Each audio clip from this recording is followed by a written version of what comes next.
welcome back, everybody. It's time again for another episode of Sales Pipeline Radio. And today, we're not outside. We're inside surfing the waves here with some inside sales surfers that I have to note all have beards on today here. Everybody's got a beard. It's the COVID beard that's going on here. Matt Hines has got one. How are you, sir? I'm good. How are you, Paul? I'm hanging in there. I'm under 50 feet of concrete. I'm buried deep in the bunker here. I got 14 cans of Lysol. I'm ready. You know, this week I started a new habit. So we are fortunate that we live, when the sun's out in Seattle, it's amazing. And the suns have been out all week. You mean all 3 days that the sun is out? All 3 days? No, this is the greatest PR job of all time that people think it rains all the time here. And it's not hot, right? Like high 60s. So it's not like it's like burning outside. Right. But it's just gorgeous. And so, I've been going on these 3-4 mile walks just around the neighborhood in the morning. And I've got, I know we're looking on video and people can't see this. I've got like a little call list. Yeah. Jot people's names down with phone numbers throughout the day, and the next morning as I walk, I just call people. And sometimes there's no agenda, it's just connecting with people, but it's a great way to start the day. What a wonderful life. This is like small town America. He walks, he talks, he enjoys the birds singing. It's a good thing. Well, and I spend time walking, and I don't have time to shave, which is why actually that's not true. I have been shaving the top of my head, but the bottom is not. I'm seeing what'll happen. We'll see what happens. I think that's the new normal. I know we're getting a little late start today, so just. Nobody's shaving. They're all at home. Why am I going to shave? I'm not going to the office. Everybody's got a little 5 o'clock. I got a 20-year beard going here, but everybody else is. Yeah, but the problem with all this is like, I'm not going anywhere. But like here I am on video with one of the preeminent writers in the B2B sales space, and I haven't shaved in I don't know how long. I'm wearing a sweatshirt. Thank goodness at least curtains behind me. For those of you on the podcast, you can't see. I'm in my basement. There's no office at our house. It's You're in the bunker. Yeah, you're down in the bunker. This is the bunker. It's sort of the bunker. There's a window there, but that's, so right here behind that curtain is the hot mess craft closet. So if it's open, you can see everything, and it makes us look like hoarders. So I try to make sure that it's closed before we do video. Keep it closed. I know. Well, who'd you bring your guest here? He's wondering if we're even going to talk about his topic today here. Yeah, right. It's interesting. I want to come to Seattle now. Oh, you should. I mean, this place is amazing. You should come here. I tell you, you come to Seattle, I will come to Stockholm, Sweden, and we'll do some trades. Well, I want to thank everyone first for joining us on Sales Pipe Radio. Yeah, a little different these days, right? Like we're no longer broadcasting from Hines Marketing headquarters. We're broadcasting from Hines Homeschool World headquarters, which is a hot mess as well right now, but that's a whole nother episode. I want to thank everyone for joining us. If you're listening live, I know the live listeners of Sales Pipeline Radio on the Funnel Media Radio Network have increased now that we're all working from home. So if you're making us part of your workday, thank you for doing that. For those of you listening on the podcast, appreciate you continuing to do that. I miss my commute. I actually miss my office, George. I miss my commute because I listen to more podcasts as I was making the short drive from Kirkland into Redmond and back when I was not traveling. And for those of you that are new to Sales Pipeline Radio, welcome. And you can find all of our past episodes as well as future episodes on salespipelineradio.com. Every week we're featuring some of the best and brightest minds in B2B sales marketing. Today is absolutely no different. George, I've been hoping to get you on the program for forever. You're one of the best writers in B2B sales. I know. I see your content all over the place. The new book, Stop Killing Deals, just out now and available on Amazon. So thanks so much for joining us today.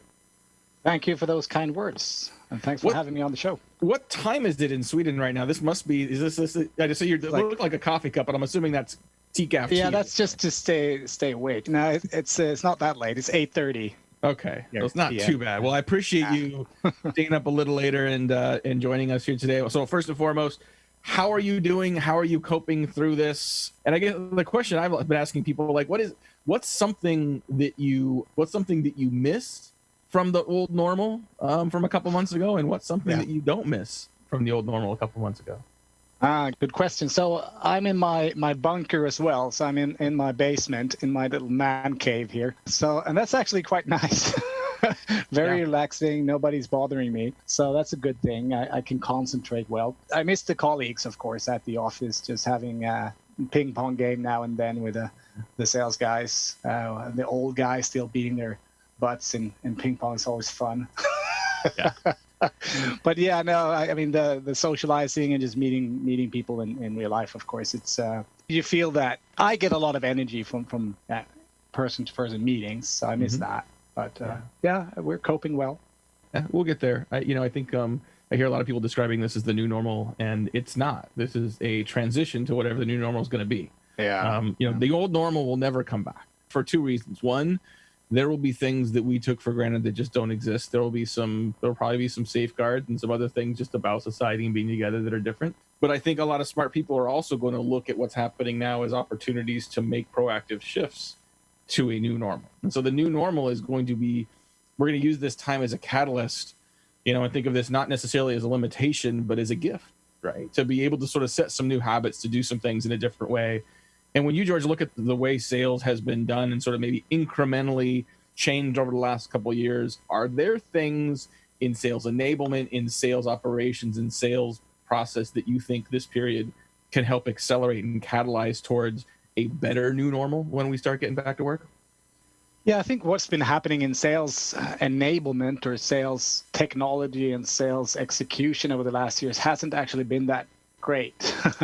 I've seen too much automation, too much bots, too much dehumanizing of the sales process. So I kind of dislike that progression. So I hope these times will get people to sort of reconsider that approach. Because I think right now, if you start spamming people or continue to spam people with automated emails, that will make you sound pretty tone deaf.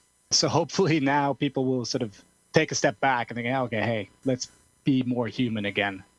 That's what I hope happens. Yeah, I think I read last week a book called Rehumanizing Your Business by the founders of BombBomb. When those guys have a great video service, and they brought up the topic that we spend so much time automating our messaging and creating these drip campaigns, and that I'm a huge fan of the sales engagement tools in general. But if you think about how long the written word has been around, let alone email, let alone literacy, compared to the hundreds of thousands of years that we've been doing face-to-face interactions, there's something to be said for getting back to basics. I mean, being able to not just get together in person, but also, it's not often, most of the time we're recording these podcasts over Skype. It's kind of nice to be able to see you, right? Because we're doing this over Zoom today. So the face-to-face interactions, getting on the phone, I have found personally in the last 30, 45 days, the telephone is my new best friend in terms of engaging with prospects, in terms of following up and rebuilding connection with people that I cared about. Someone described to me the other day, they said, I hate the term tech stack. Stack implies wall. It implies something we need to climb and overcome. Like, you don't win an award for having the most technology, right? No. So are there specific, if people are like nodding their heads as they listen to this, like, okay, now what? Like, are there specific things you should be looking for in your stack, quote unquote, that might be actual impediments to sales productivity as opposed to helping your sales team sell more? Well, I just find I like how they've made sales stack into something positive in the first place. Like, if you have a good sales stack, you're in front of the pack. I just find the reason we have all these tools is because the main tool we're supposed to be using, the CRM, doesn't help you do what you should be doing and isn't very guiding. So I think we're trying to fix stuff with all these tools, but the main problem hasn't been fixed. So yeah, I don't know. I've written about that. I call it the point pollution problem.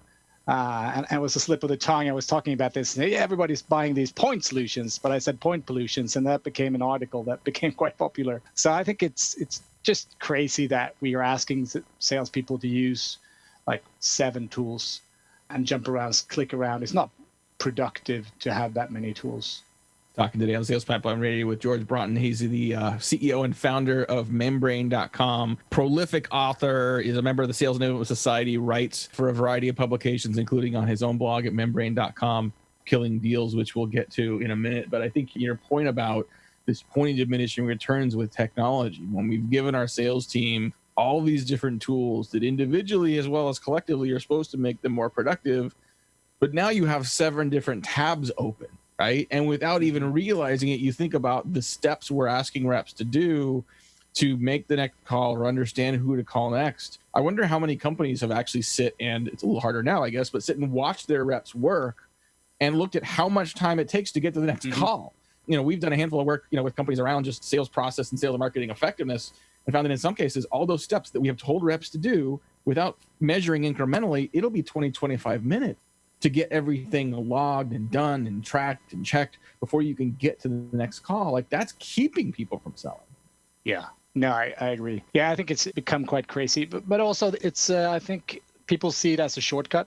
So we buy the tools so that we can automate stuff and kind of not really seeing the human beings that sit in front of those tools. I mean, I think we need to empower the people, not just buy technology that ought to do their job, basically. So, yeah, I mean, one of the big points in the book is that we need to develop people, not just throw technology at them. Yeah, absolutely. No, I think that's a really smart point, that the technology does not replace the selling, and the technology needs to be not your strategy, but an implementer of your strategy to understand, your audience and who you're selling to and why and what value you can provide to them. The technology is not going to answer that. We have to take a quick break, pay some bills. We'll be right back with more with George Broughton. We're going to be talking more about the book, Stop Killing Sales. I can't imagine, Paul, anyone would want to kill sales. So to have to tell them to stop killing sales tells me there's things people are doing that they don't know that they're doing or don't know that's having the impact. So we're going to talk more about that. We'll get back from the break. We'll be right back on Sales Pipeline Radio.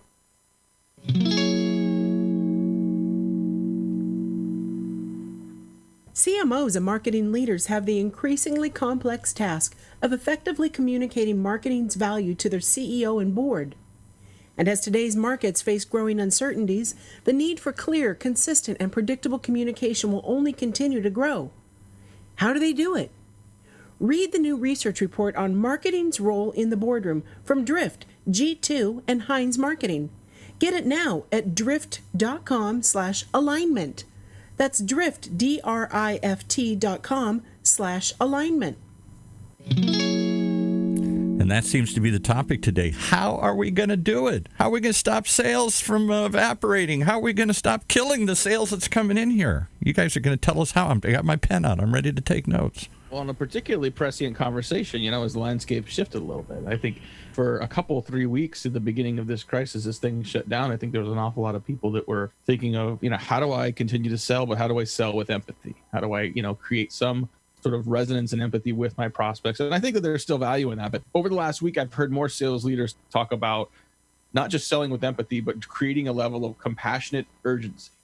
For the prospects that still have work to do, for the prospects that still need to get things done, that still need to buy and need to achieve outcomes, we have an opportunity as sellers to create some clarity and direction to help them know what next steps to take to get out of it. I think the first time I heard someone say that, I heard a couple people gasp on the phone, like that seems like that might be a little tone deaf. We can't, drive urgency right now. He's like, well, we need to get ourselves out of this, and we're not going to get ourselves out of this by hunkering down. Like, we have to make some smart steps. And if you've built trust and rapport with your customer, it seems that there's an opportunity to do that.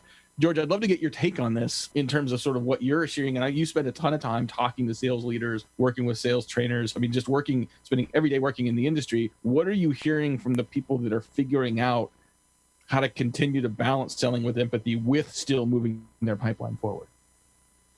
Yeah, and I think you need to be very in the know of who your clients are. I mean, if you're talking to clients in an industry that is very affected, of course, it'll be very difficult to get to closes right now. Empathy is always, I think, been more important than the sales profession has maybe understood, because in order to understand someone's situation, how to help them to come to a better place by helping them do something and buy something from you that helps them get there, you have to first empathize. You have to understand. You have to get under their skin and really understand what's going on. So, yeah, I think that's more important now than ever.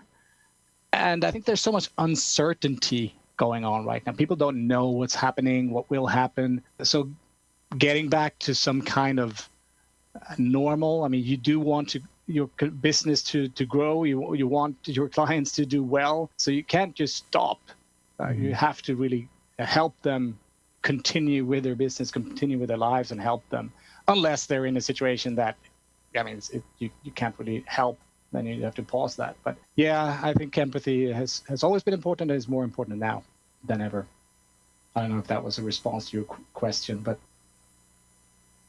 no, did Matt freeze us on here? You said something that is, I think, worth repeating. At least it struck me. Empathy hasn't been a priority among most salespeople. The thought that came to me was what somebody told me years ago when we talked about empathy. They said, I don't care about my customer. I just care if they buy. That's the only reason I care about them, is are they going to buy from me or not here? And I think that real we all say we care. We all want to be consultative salespeople. We all want to assist. We all want to get that attaboy afterwards. But we also want to make our numbers. So, is this a mindset that's time to change? We've talked about it. Is it time to really do it now? To care? I think the top performers have always cared. I guess caring and empathy can be on different levels. You don't have to become a psychologist as a salesperson. That's probably not the right level of empathy. But in a business environment, you need to care about the outcomes that they need to get to and how you can help them get there. I think that kind of empathy and putting some more in times where people are suffering or have people that are suffering, then I guess it's you can get a bit more personal than you might have been otherwise. But it's striking that balance. But caring has always been a top trait for top salespeople, I think. And yet, I've been through sales training years ago when I was much younger. Empathy was never on the list of things. It was all about how to close, how to qualify, how to get the deal done, the tricks of the trade.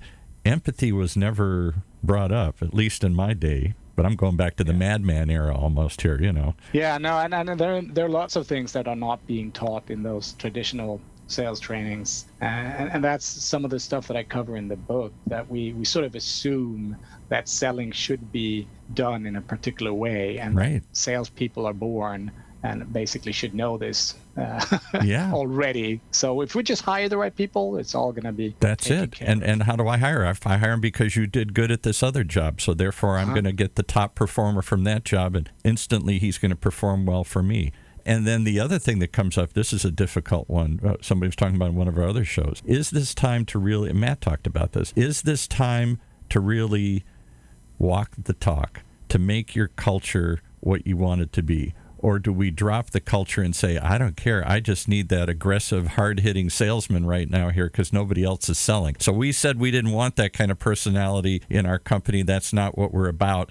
But, hey, we're not hitting the numbers, so let's change the gears and change our style. Does that, is that a bad reaction? This is a problem we have in the society in general, like short-term versus long-term. Right. What game are we playing? And there's a lot of short-sightedness out there that just go make this the number for this quarter. But if that means that we won't make the customer happy, I don't care, just as long as we make the number. So we have to think more long-term than that. And that problem is huge because it's tied to the system. At least if you're a public company, it's in the system. You have to report the numbers every quarter. So I think there's a systematic problem in there that's problematic. Well, you only have to look at my beard to know I'm an old guy here. And I sometimes make grimacing faces when people come into the studio and talk all about the importance of culture. We care about our people. We care about our customers. Like, yeah, until the numbers stop. And then, how many of the companies that cared about their people laid off 40% or 60% of their sales staff last week? How many of them are suddenly going to get real aggressive as they get desperate? All those good things are only put to the test in tough times.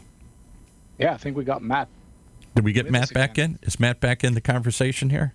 I'm back in just for the last minute. How about that? I'll tell you what. We weren't sure we were going to let you in. We were having a good conversation here. We're talking deep stuff here, deep in the bunker. I don't want to interrupt anything. This sounds. Let's go visit.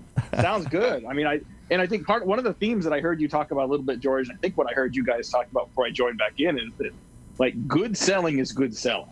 Right. I mean, selling with integrity, selling with empathy, selling with your customer in mind, understanding their issues and how you can help them move forward.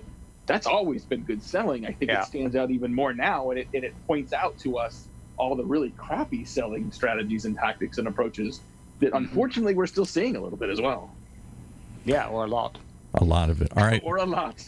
Well, we're down to a little bit of time here. So what final thoughts you want to pass along here, Matt, and your guest? Well, George, I mean, I know we didn't, technical difficulties, working from home. It's a fun and interesting time. But where can people learn more about the new book and get a copy themselves? Yeah, so the link to the new book is pretty cool. It's stop.killing.deals. Nice. And if they want to connect with me, I'm on LinkedIn, George Bronton. Just find me there and hook up with me. Awesome. Well, George, I appreciate you joining us today. I appreciate you hanging in with little technical difficulties, but good conversation, good content. And seriously, folks, get a copy of the book. It's fantastic. Look for George online, his blog on membrane.com. His writing is fantastic. Just a great guy to follow and learn from. we have an ongoing amazing lineup. We've got guests lined up into June at this point. Just a fantastic lineup of folks that are going to join us next few weeks on Sales Pipeline Radio. So I don't know. I'm going to go check out my internet. And in the meantime, on behalf of my great producer, Paul, this is Matt Hines. Thanks for joining us on another episode of Sales Pipeline Radio. You've been listening to another show right here on the Funnel Radio channel for at-work listeners like you.